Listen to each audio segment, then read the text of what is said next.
মানুষের ঘরে জন্ম নেওয়া মানব সন্তান হওয়া সত্ত্বেও চলাফেরা আচার আচরণ সবকিছু যেন কুকুরের মতন।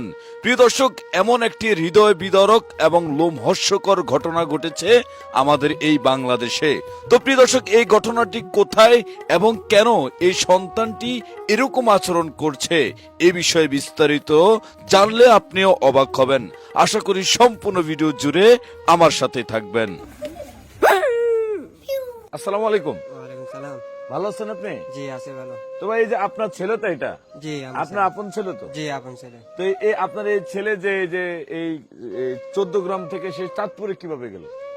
এই 14 গ্রাম থেকে চাঁদপুরে কিভাবে গেল তা তো আমরা বলতে পারি না, তবে ওর মাথা মানে ওর মানসিক সমস্যা আছে, সমস্যার কারণে ওর যে ওই সমস্যাটা ওকে মানে রাস্তা রাস্তা রাস্তা রাস্তায় ওকে ঘুরেতে আছে।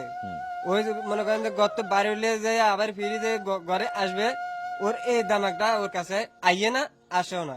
আচ্ছা, আমি যখন আসলাম তখন দেখলাম যে ওকে আপনি পায়ে শিকল দিয়ে আটকে রাখছেন। জি। তো আটকে রাখছিলেন কেন? ওকে শিকল দিয়ে আটকে রাখছে, যার কারণ ও যদি বাড়ি থেকে আমাদের চোখের আড়াল হয়ে যায় তাহলে ওই আবার সেই আগের মতনে রাস্তা রাস্তায় ঘুরে বেড়াবে, দেখা যাচ্ছে কুকুরের মতো আচরণ করবে। ওই মানুষ কেউ ভালো আছে, কেউ খারাপ আছে, কেউ দেখেছে মারধর করে, কেউ বুকে টানি নেয়, এরকম আর কি। তো এই জন্য ওকে শিকল মারি তালা মারি রাখে, দেখা গেছে ইয়ার পরও তালা ভাঙি শিকল ভাঙি বাইরে যায়।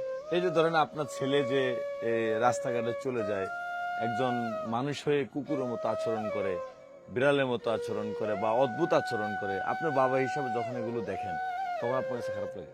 হ্যাঁ, তখন আমার কাছে খারাপ লাগে, যার কারণ আমি বাবা হয়ে তার যে মানসিক সমস্যা, ওই সমস্যাটা সমাধান করতে পারিনি, এমনকি পারতেছিও না। এই জন্য আমার এই জিনিসটা খুব আমাকে কুড়ি করে খাচ্ছে। আর আমি ওকে যাই যাই আনা নেওয়ার মাধ্যমে আমার যে টাকাগুলো খরচ হয় ওগুলো আমি নিজে ধার খরচ করে আনি, যার কারণ আমার কোনো অর্থ নাই যে আমি তাকে চিকিৎসা করাবো। তাকে চিকিৎসা করাতে পারলে তো আর ও এরকম হতে হতে। তো ওর এই সমস্যাটা কতদিন যাবত, মানে কখন থেকে এই সমস্যা? ওর এই সমস্যাটা আজকে 5 বছর ধরে অতিরিক্ত। ওর বয়স কত? ওর বয়স 14 বছর। 14 বছর। জি। এর আগে ও সুস্থ ছিল? হ্যাঁ, এর আগে সুস্থ ছিল, যেন আপনার কাছে কিনারে যাইতো, দেখা গেছে আমাদের ওই গ্রাম ও গ্রাম কাছে কিনারে যাইতো, যাইলে আমরা তো যাই যে আনতাম। মানে জন্মগত ভাবে এই হ্যাঁ মেন্টালিটি। হ্যাঁ, ওই যত বড় তত ট্রিটমেন্ট করছেন? ওর ট্রিটমেন্ট না, ট্রিটমেন্ট যেটা করছি ওইটার রিপোর্ট যেটা কইছে, ওই রিপোর্টের মাধ্যমে আমরা হুশে করে জোগাড় করতে পারি নাই, যার কারণে ওই রিপোর্টের কাছেও আমরা চালাইতে পারি নাই। তো ধরেন এই যে ও ঘর থেকে বের হয়ে যায় কিভাবে? তা আপনি তো শিকল দিয়ে আটকে রাখেন, তখন ও খোলে কিভাবে? ও নিজে বলতে পারবে, এটা ও কেমনে খোলে কিভাবে খোলে ও নিজে বলতে পারবে, যার কারণ বাড়িতে তো আর কেউ থাকে না। মা মনে করেন যে মা বুড়া মানুষ, ও উনি যদি ঘরে দূরে থাকে, দেখা গেছে একটা কাজের জন্য কোনো একটা বাড়ি গেল, আর ওর মা দেখা গেছে একটা কাজের জন্য ও কোনো একটা কাজে গেল, আর তখন ওর সুবিধা মতো ওর তালা ভাঙি পালাই যায়। পালাই যায়। হুম। তো এখন এই যে ধরেন দেশবাসী, যে জনগণ এই যে আপনার এই ভিডিওটা দেখছে, তো ওনারা যদি আপনাকে কোনোভাবে আর্থিকভাবে ওর চিকিৎসার জন্য আর্থিকভাবে সাহায্য সহযোগিতা করে থাকে, তাহলে সেটা কিভাবে করবে? ওনারা যদি নিজে থেকে যদি মনে থেকে যদি ও বলে আমি এই ছেলেটার জন্য আমি কিছু টাকা দিয়ে সহযোগিতা করব, তার বাবা যেন তাকে চিকিৎসাটা করে তাকে সুস্থ জীবনটা দিতে পারে, সেটা হলে আমি মনে করবো তার কাছে আমি এটা নিজে ভাগ্য মনে করে তাদেরকে আমি নিজে আপন মনে করে গ্রহণ করবো। আপনার নাম্বারটা একটু বলেন।